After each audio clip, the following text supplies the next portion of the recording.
2021 और 23 सेशन में आप अगर डिलीट कर रहे हैं तो आपका डिलीट अगस्त से पहले समाप्त हो जाएगा और आपका रिजल्ट भी आ चुका होगा और आपका मार्कशीट भी आ गया होगा। तो आज हम बात करने वाले हैं कि 2021-23 जो डिलीट का सत्र है उन सभी का 7वां फेज जो बिहार टीचर का होने वाला है उसमें होगा या नहीं होगा। जैसे कि आप सबको पता है कि सीटेट का रिजल्ट आ चुका है, दिसंबर 2022 सीटेट का रिजल्ट आ चुका है और आप लोग बार बार कमेंट कर रहे थे कि सर मेरा 1 नंबर से रह गया, मेरा 85 नंबर है, मेरा 86 नंबर है, मेरा 82 नंबर है, तो मैं क्या 7वां चरण में अप्लाई कर सकता हूं या नहीं कर सकता हूं। देखिए, यह एक अलग मुद्दा हो गया कि आपका नंबर कम है तो आप पास हैं या फेल है, एक अलग मुद्दा हो गया, इस पर भी बात करेंगे।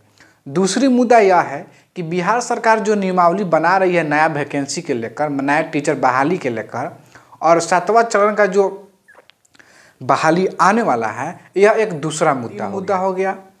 और 2 मुद्दा हो गया। तीसरा मुद्दा यह है कि 2023 में जिसका डिलीट फाइनल हो रहा है अगस्त से पहले, उनको बिहार सरकार जो फॉर्म फिल होगा 7वां चरण में, उनके लिए क्या ऑप्शन रखा है, क्या उनको बहाली में लेगी या उनको छांट देगी। जैसे 6ठा चरण में हुआ था कि मात्र 20 से 25 दिन लेट होने के चलते वह लोग 6ठा चरण में अप्लाई नहीं कर पाए थे, जिसका वजह यह हो गया कि वो लोग को 3 साल 4 साल इंतजार करना हो गया।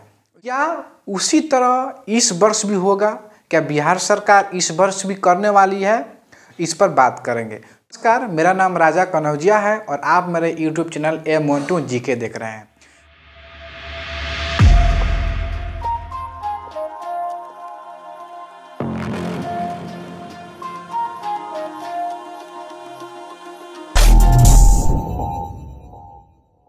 देखिए, मैं भी 21-23 का छात्र हूँ, डिलीट कर रहा हूँ डायरेक्ट छतौनी मोतिहारी से। इसलिए आप सभी 21-23 का जो भी सत्र हैं उनका दुख दर्द मैं समझ रहा हूँ। और जो 20 या 25 दिन से 6ठा चरण में फॉर्म नहीं फिल कर पाए थे, उनका जो दुख है हमसे ज़्यादा दुख है, तो उनका भी मैं दुख समझ रहा हूँ, मैं अपना दुख ही समझ कर, तो मैं उस पर भी बात करूँगा।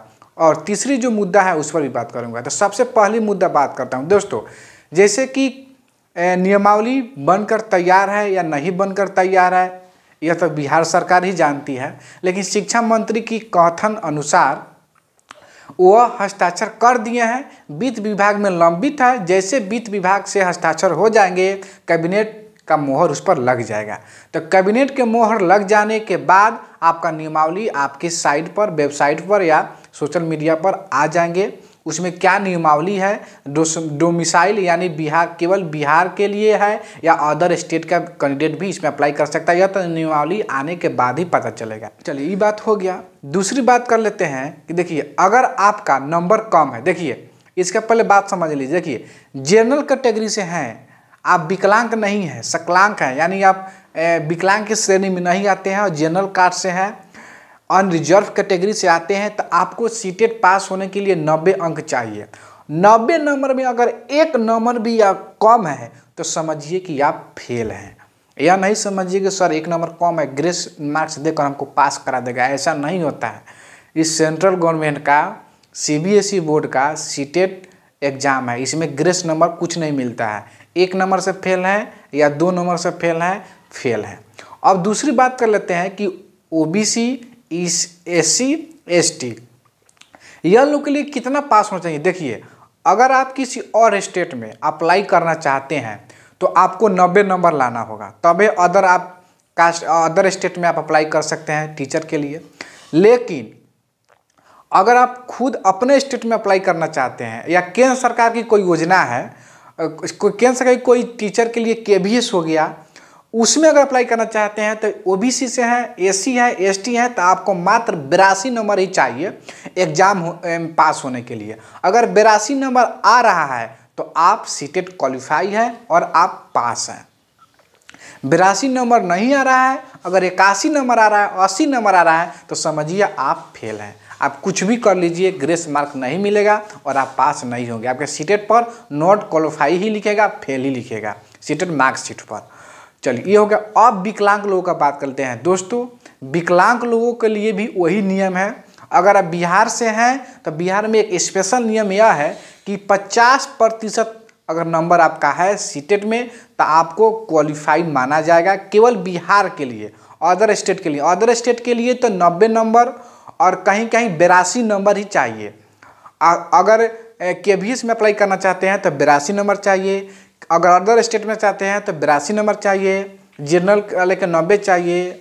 अगर केवल बिहार में अप्लाई करना चाहते हैं तो पिछला नियमावली अनुसार केवल 50% यानी 75 नंबर है तो आप पास हैं, आप एलिजिबिलिटी रखते हैं टीचर के लिए बनने के लिए, आप फॉर्म भर सकते हैं 7वां चरण के लिए।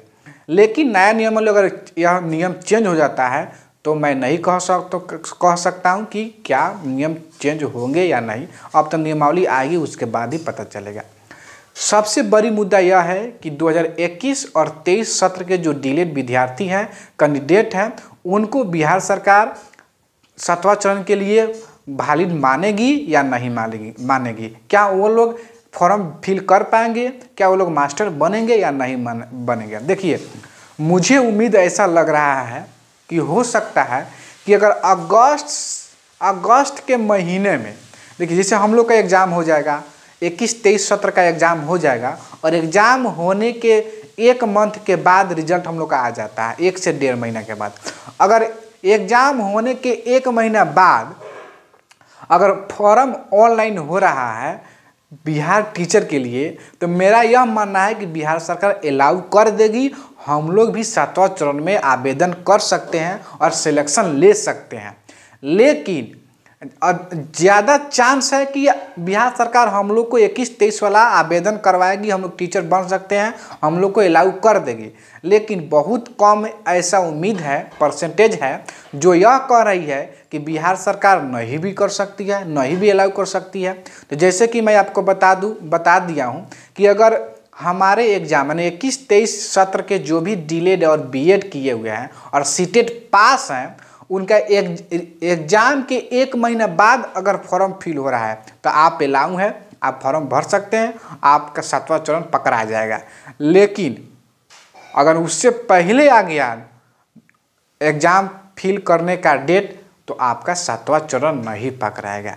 इसलिए मैं कह रहा हूँ क्योंकि पिछला साल इसी तरह हुआ था, मात्र 20 से 25 दिन के अंतर के हिसाब से उन लोग को छूट गया था और लोग आंदोलन करते रह गए। बिहार सरकार नहीं मानी, उन लोगों की बात नहीं मानी और वो लोग छूट गया, जिसका नतीजा यह हुआ कि वो लोग अभी भी संघर्ष कर रहे हैं, आंदोलन कर रहे हैं कि जल्द से जल्द 7वां चरण लाया जाए और हम लोग का नियुक्ति हो, चयन हो, हम लोग मास्टर बन जाए, सरकार का थप्पा लग जाए। सरकार का थप्पा लगना बहुत ज़रूरी है।